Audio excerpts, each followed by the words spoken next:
What's poppin' T Squad? It's your girl Keisha, and I'm here with tonight's All Tea All Shade Married to Medicine Season 7 Episode 14 review. But before we start, I have some behind the scenes tea. So apparently one of the T Squad members, let me go back and check and see who sent me that. Shout out to Shastian, girl, I don't know how to pronounce your name, but thank you, girl. Shastania, girl, thank you, girl, for sending it to me. I don't know how to pronounce your IG name, but thank you, girl. She sent me a post that Dr. Contessa put up with a Married to Medicine casting call. So they are looking for new cast members. Bravo TV and purveyor of Pops, the producers of Married to Medicine, are now seeking fabulous wives and fiancés of doctors and female physicians for their hit TV show.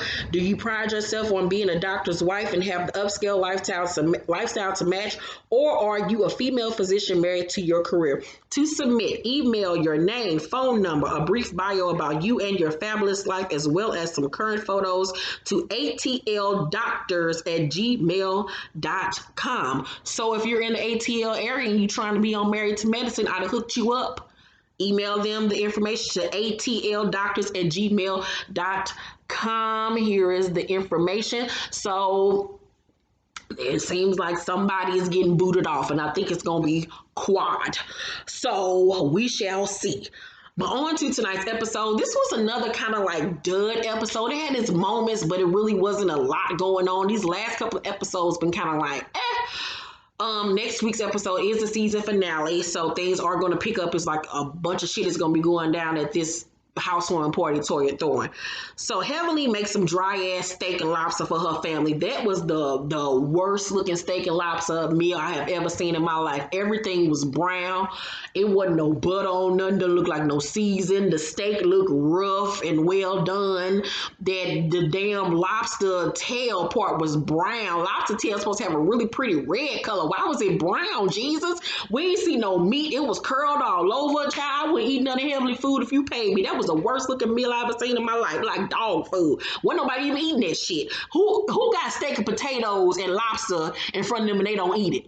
That goes to show you that shit was nasty.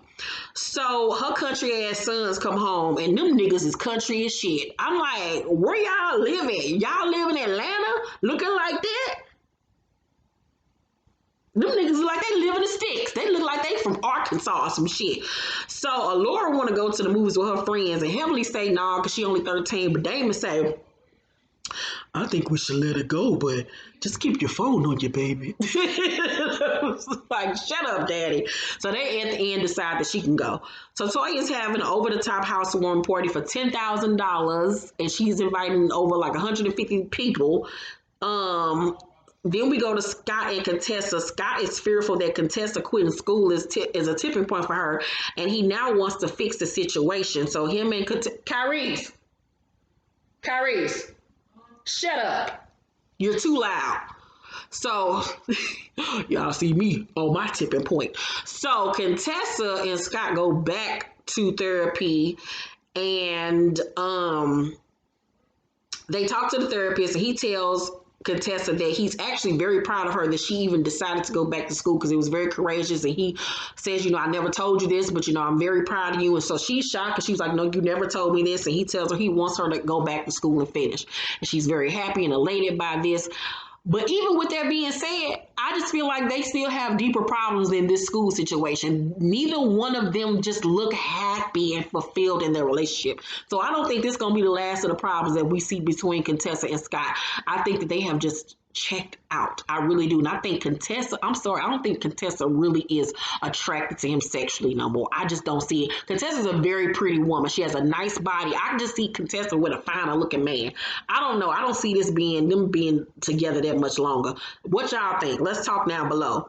So Buffy invites the ladies to a lake house so they can have a spa day. The ladies gather at Buffy's house. Mariah has apparently broken her toe because her and Aiden stayed a couple of more days in Costa Rica, wherever the fuck they was in. She broke her toe. So she got her sister Lake with her for help. Heavenly is shocked she's there since Mariah accused Quad of sleeping with Lake's husband. So they already thinking that some bullshit is about to go down. And of course, she asked Lake to come to add a bit of spice. And to be honest, they needed this spice because the last couple of episodes have been boring. So Mariah had to put on executive producer hat and said, bitch, come on and go on this spot because we need the ratings. So they all wonder where Buffy is. Buffy didn't pop up on the screen and say that she won't be on the party bus. She'll see them soon. And everybody kind of looking like, what the fuck was that? Of course, Heavenly and Jackie had this dog look on their face, and Heavenly say that was original. And I'm like, bitch, you just mad because you didn't think of it and you ain't got the resources to do it. So Quad shows up and Heavenly meets her in her car, and you heard Quad say, this about to be some bullshit. It's gonna be bad for people who don't think it's gonna be bad for them. If they don't have security, they better. She feeling some type of way because Lake is there. And in her confessional, she says that she don't trust Lake and that she's a dirty girl in her mind. But my thoughts and my feelings on the situation is, if you are adamant that you did not fuck this girl husband, then A, why are you so pressed? And B, if a bitch accused me of sleeping with her husband, some bitch that I've known for years, I'm supposed to be friends with, she was in my wedding, I was best friends with her sister, and you accuse me of sleeping with your husband, and I know for a fact I didn't do it, bitch, I'm confronting you. I don't give a fuck who's around, what camera, whatever, I'm gonna confront you. What the fuck is wrong with you, bitch? Why are you lying on me? So the fact that Quad A refuses to even acknowledge the situation is a huge red flag and a huge, like, neon light on the situation that there's some truth to this. Something happened there, and she does not want that shit to be talked about. She don't want it to be exposed, because why do you feel some type of way? Why are you so caught up in arms whenever Lake is around? Because ain't no way in hell you gonna accuse me of fucking your husband and I didn't do it, and I'm not gonna say nothing to you next time I see you. That's gonna be the first thing I say when I see you. Bitch, what the fuck is your problem? Sitting up here telling people that I fucked your husband knowing damn well I didn't. Because if you can stand in your truth and know for a fact you didn't do no shit like that, then what's the big deal? Confront her, expose her. But Quad don't want to have that conversation because there's some truth to it. Point blank, NV period. So the girls arrive and Mariah thanks Buffy for letting her bring her sister. But they showed a conversation where Mariah asks Buffy, can she bring someone? She just never said that it was gonna be Lake. The shenanigans. So Buffy is whooping it up. She walking around the house. Woohoo! Woohoo! She being all loud and stuff, and it's getting on Jackie motherfucking nerves, bitch, and everybody noticed it. But I feel like Buffy was doing the shit to be extra and to irk her on purpose, which I was like, bitch, scream again, bitch. So Toya and all that ass come out in the swimsuit when it's time for them to get massages. Buffy come out in the sexy ass bathing suit. To say what you want, but Buffy got a nice ass body for her to be a plus size woman. Her body is everything.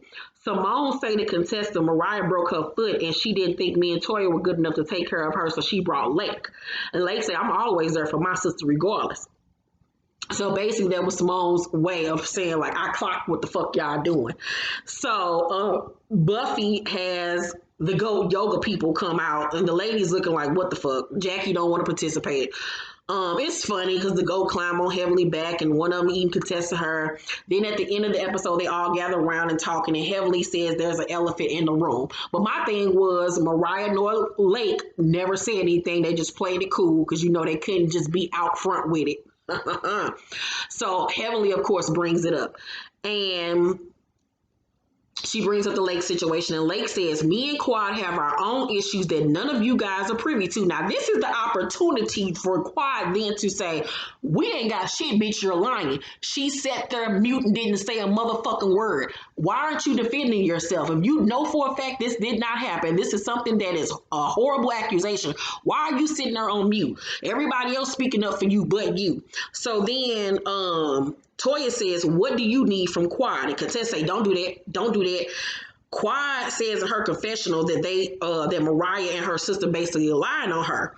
And Toya in her confessional said if it makes Quad uncomfortable that Lake is there, you have to ask yourself why. If I didn't do anything wrong, I wouldn't care. And I told y'all episodes ago that Toya knows the truth. That's why Toya don't never want Quad around their husbands. That's why she has been adamant the last 2 seasons. And why is she here if she ain't married? I don't want her around my husband or on the show if she ain't married. Because Toya know what the truth is. And it ain't got nothing to do with her being Mariah's friend again. It's the fact that she knows the truth. Like she said, I have been around for 7 years. She know the truth, and she know that Quad did it. Contessa say no one is gonna say they lied, this, and that. And Mariah say, but why do you care? Like, why are you even chopping in? Like, you don't have a dog in this fight. Like, and I was wondering, like, Contessa, you just been around it for what 3 years now. You don't even know. Shut up. So Mariah say, but Lady tells Contessa to zip it. Meanwhile, once again, like I said, Quad just sitting there on mute and ain't saying a motherfucking thing, which proves her guiltiness to me, child. What y'all think? Do you think she fucked the girl husband or not?